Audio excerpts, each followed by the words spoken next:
As a matter of fact, Aquarius speaking about that Colin Kaepernick sit down situation for the anthem, which I'm really with him. It oppresses black people. I mean, why stand up for something in the military, all that stuff, and then when you get people to come back from the military, what do they do?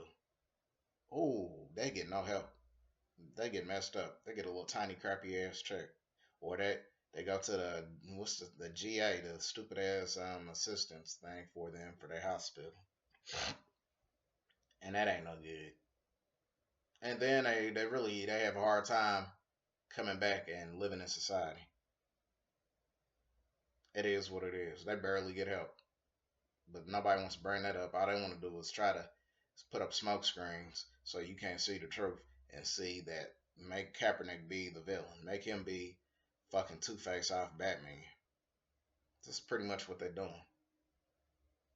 Now, I mean, they won't say he's wrong because they know he's not wrong, so they attack him in different ways. By saying he's disrespectful to the troops. They fought hard for him to make this money and to play the game that he loves. So that's pretty much telling me do as I'm told and be a good little boy because we're giving you the opportunity to sit over here and make this money, and you shouldn't talk about oppression like that because you're not a poor minority. That's how they speak to you, right? But Ali and Malcolm X did the same thing. They stood against that oppression and they rallied up people. And like I said, Ali did not want to go to the war. He refused to go to the war and fight the white man's war. Changed his name. Realized that he wanted to be in control of his own destiny. And he spoke his mind. But I know times have changed because now you don't have a freedom of speech. I wouldn't be surprised if they made that a fucking class A misdemeanor. Because every time you speak your mind, watch how many politically correct people come out of nowhere and attack you and flip the script on you and want you to look like the fool. Watch how many black people won't stick together. The black man will look around and be like, oh, I better not talk, boy. All my sponsors will be gone. My money will be messed up. I'm not. He's on his own about that. And I seen Torrey Smith in the interview. He didn't even want to talk about it for the wide receiver for the 49ers. So I said, black people do themselves in. They never want to stand up with the next man. You already got millions and stuff, more than the average man anyway. I mean, so why not stand with him or say, let's go play for Canada or let's go to Cuba? They're rebuilding their country. Let's go make another country great. Instead, like the Carmelo Anthony, Dwayne Wade, LeBron, and Chris Paul stood up, gave that phony speech, and then still went out and represented Team USA. And he was glorifying it, but he wanted to be a spokesman for it. Man, shut your motherfucking hand in the puppet ass up. I can't stand a nigga like that. Go off his word that quick. But you're going to put on for these white folks in their country and win them medals. Because you don't see white boys winning a lot of medals in the U.S. Olympics. No, you don't. See them winning in boxing? No. You see them winning in basketball? No. You don't see them doing none of that crap. Track and field, they sure the fuck ain't doing that. They put the niggas out there to do all the hard work. To make sure their image is held high and that white supremacy ranks supreme. And to make sure that the white America is athletic and good.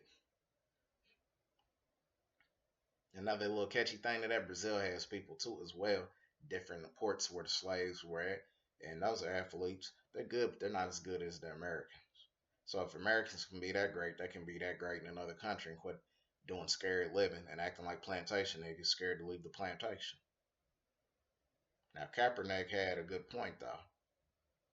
Why stand for it? And what does it stand for us? You know? It's like I said, the Declaration of Independence, that wasn't for us. A whole lot of stuff ain't for us. Even when I was fighting for civil rights, please, that was for the poor white minorities.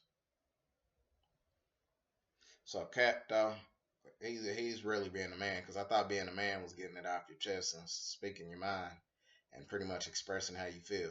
Because if you don't, and you want to bite your tongue or mumble underneath your breath, a man won't respect you. So I respect him because he said what he had to say and he stands behind his word. You can't do nothing but look a man in his eyes and see if he's being truthful.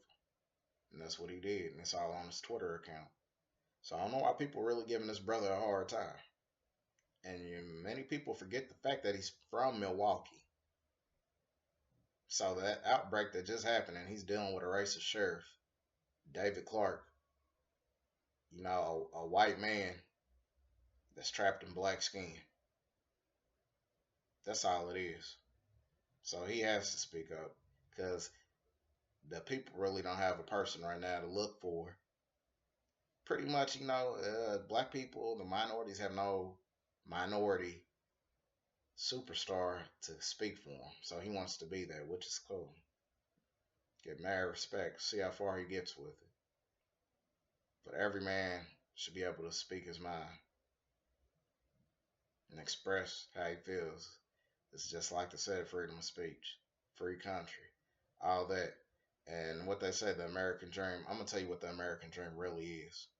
A black man dating a white woman with a nice cookie cutter neighborhood with a white picket fence in a white neighborhood. That's pretty much what it comes down to. It's usually the dark skinned man with a white woman. That's the American dream. And hey, it's a lot of catchy little phrases they give you, but it's bullshit. It's gimmicks. But watch how bad they come after Colin and try to make him seem like it was a reporter on CNN the other day. What do you say? He's already sitting on the bench, so he's not doing nothing anyway. And if he feels that way, why is he in America? He should go play for the Canadian Football League. They have a league. He should go there. He's not doing nothing anyway. He's not starting. You wanna know why? He wants that white quarterback, Blaine Gabbert, to start over another black quarterback. Why? Because they don't like black quarterbacks or Mexican quarterbacks to even fucking have a chance to do it like Mark Sanchez, minority. Any minority quarterback, no, they want it to be as white as possible, especially that position. Because you can't name too many black quarterbacks to win a Super Bowl. That's another way to oppress you through sports. Or how many black coaches that really wanted other than this one with LeBron? Not too many. But I'm out of Smash Facts. Y'all take it easy.